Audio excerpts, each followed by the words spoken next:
Masa puncak ibadah haji 1447 Hijriah berlangsung pada hari ini dengan prosesi wukuf di Arafah sebagai inti pelaksanaan haji. Dan kini kita akan langsung membahasnya bersama dengan narasumber yang telah terhubung melalui sambungan virtual. Sudah ada Ketua MUI Bidang Fatwa sekaligus Musyrif Dini Jumaah Haji Republik Indonesia 2026, Profesor Asrorun Niam Soleh. Assalamualaikum Prof. Niam.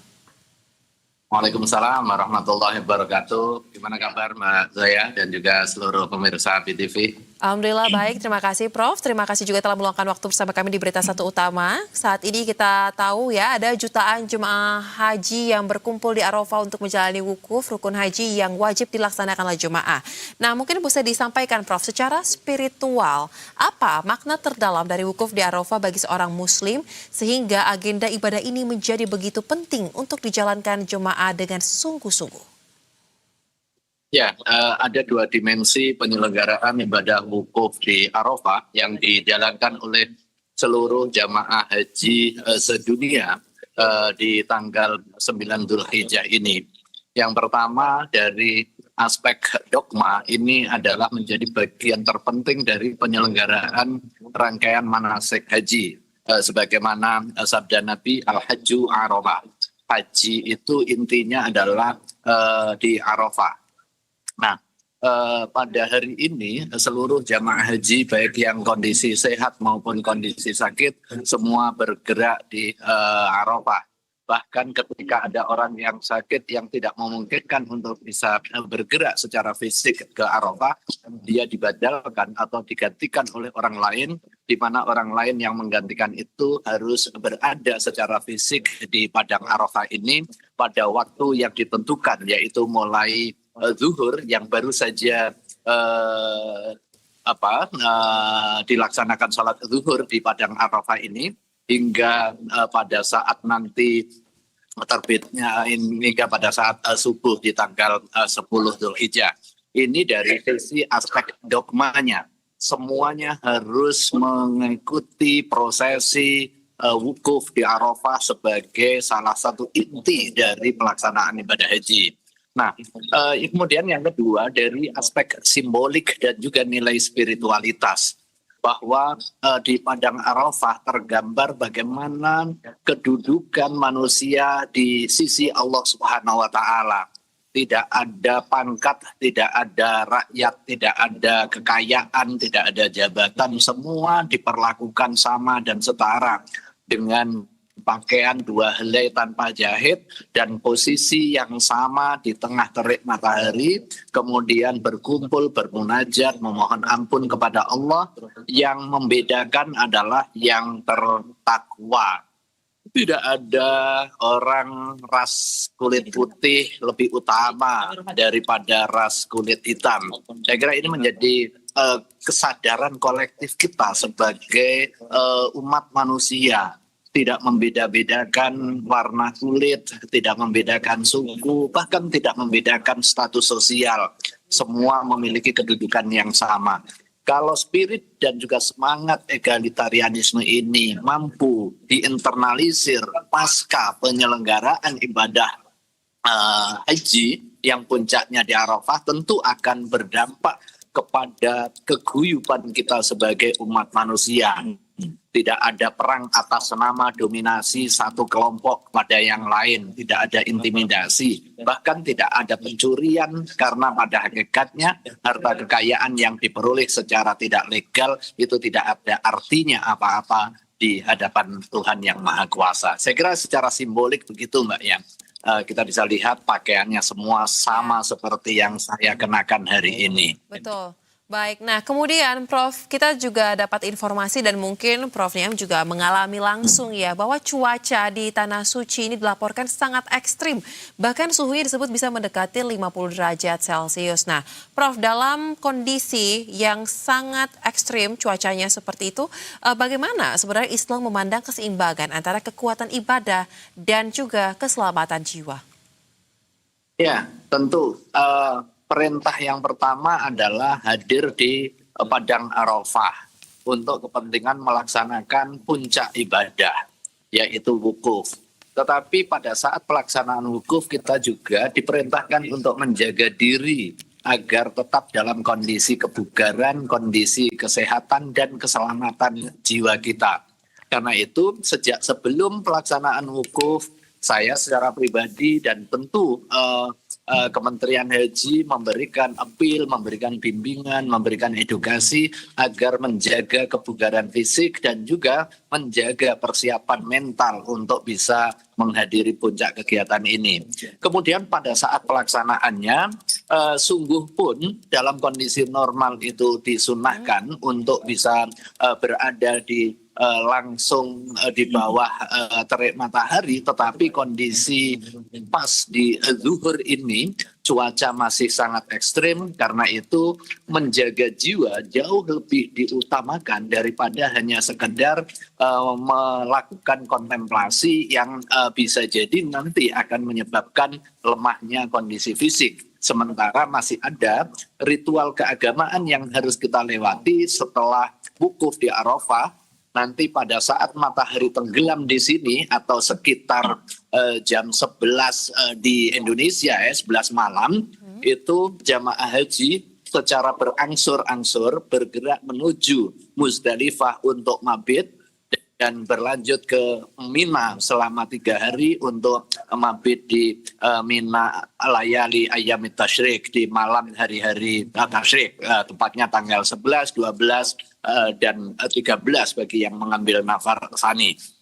Karena itu saya menghimbau kepada jamaah haji yang mungkin sedang mengikuti kegiatan ini di sela-sela istirahat pasca ibadah salat zuhur dan juga zikir, untuk menjaga kesehatan, zikir di tenda masing-masing, untuk menjaga kekhusyuan dan juga menjaga kesehatan serta keselamatan jiwa.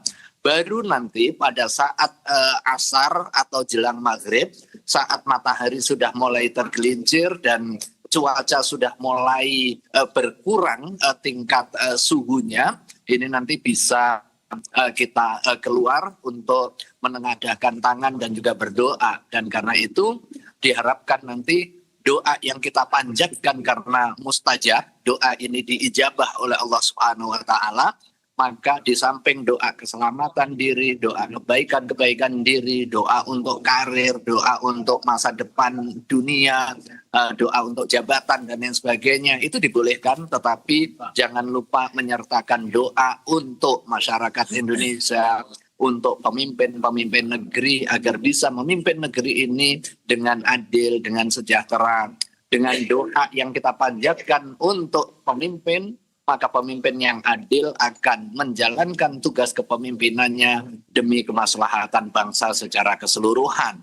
Dan khusus bagi masyarakat muslim yang belum berkesempatan untuk haji, hari ini adalah hari mustajab. Kita disunahkan untuk puasa Arafah, kemudian kita juga berdoa, mohon doanya untuk soal hujjat wal mu'tamirin, khususnya jamaah haji dari Indonesia, untuk bisa melaksanakan seluruh rangkaian manasikul haji ini dengan sempurna dan nanti bisa kembali dalam kondisi salimina ghanimina, tidak ada insiden apapun yang berarti sehingga dapat berjalan secara lancar. Baik. Nah, kemudian Prof. Niam, kita juga melihat ya dalam rangkaian ibadah haji tahun ini, pemerintah kan terus menggencarkan transformasi pelayanan haji dan menyiapkan berbagai skema layanan ya, seperti safari wukuf untuk jemaah lansia atau yang sedang sakit parah. Nah, kalau kita telah Prof, dari sisi fikih ibadahnya, bagaimana masyarakat bisa memahami bahwa kemudahan-kemudahan ini tidak mengurangi kesempurnaan dari ibadah wukuf mereka? Ya, tentu ibadah haji ini bukan ibadah yang pertama. Sungguh pun Kementerian Haji adalah kementerian baru yang hari ini atau tahun ini secara otonom pertama kali menyelenggarakan pelayanan ibadah haji. Karena itu di dalam prinsip penyelenggaraan ibadah haji ada prinsip kontinuitas. Apa yang sudah bagus yang dijalankan oleh panitia sebelumnya di bawah Kementerian Agama dilanjutkan. termasuk kebijakan safari wukuf dan apa yang disebut dengan murur dan juga tanazul sebagai bagian dari ikhtiar untuk memberikan layanan keagamaan secara optimal. Pada saat yang lain juga menjaga jiwa agar tidak menimbulkan masalah.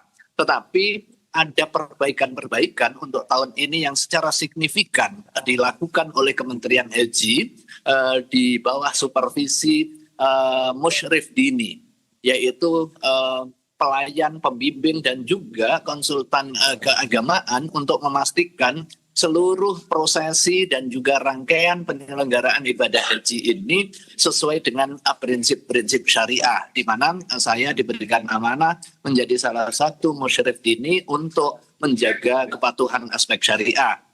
Yang pertama yang ditanya tadi terkait dengan safari wukuf, ini diberlakukan bagi jamaah haji yang sedang ada udzur syar'i, tidak bisa menjalankan wukuf secara fisik dengan otonom dan juga independen. Mereka butuh bantuan kendaraan, maka ini dilayani.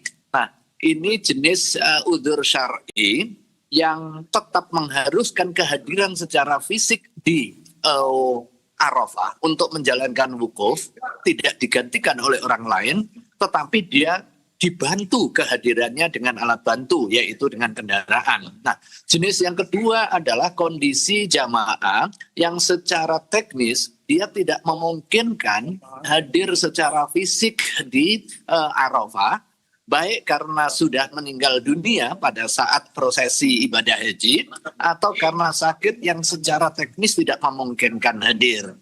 Maka dalam jenis ini solusi fikihnya adalah dengan badal haji atau haji niabatan anhu. Haji yang digantikan oleh petugas di dalam prosesinya atas nama yang bersangkutan, dan alhamdulillah ini sudah juga diberikan pelayanan. Kemudian pada saat pergerakan dari Arafah menuju Musdalifah, ini juga dilakukan perbaikan agar patuh kepada ketentuan aspek syariah, yaitu hifdzuddin, tetapi pada saat yang lain menjaga agar teknis pelaksanaannya bisa tertib dan juga terhindar dari kemungkinan penumpukan yang tidak dikehendaki. Ada 3 jenis pergerakan dari Arafah ke Musdalifah bagi jamaah haji. Jenis yang pertama adalah normal, mulai dari habis maghrib sampai nanti tengah malam jam 11, ini turun biasa, mabit di Musdalifah. Kemudian jenis yang kedua bagi jamaah yang bergerak mulai jam 11 malam, dia nyampe di Musdalifah sudah tengah malam, dia mabit di Musdalifah tanpa harus turun dari mobil. Nah, jenis yang ketiga adalah jamaah yang memang kondisi fisiknya nggak memungkinkan, ada udzur syar'i, dia bisa langsung bergerak ke Mina. Baik.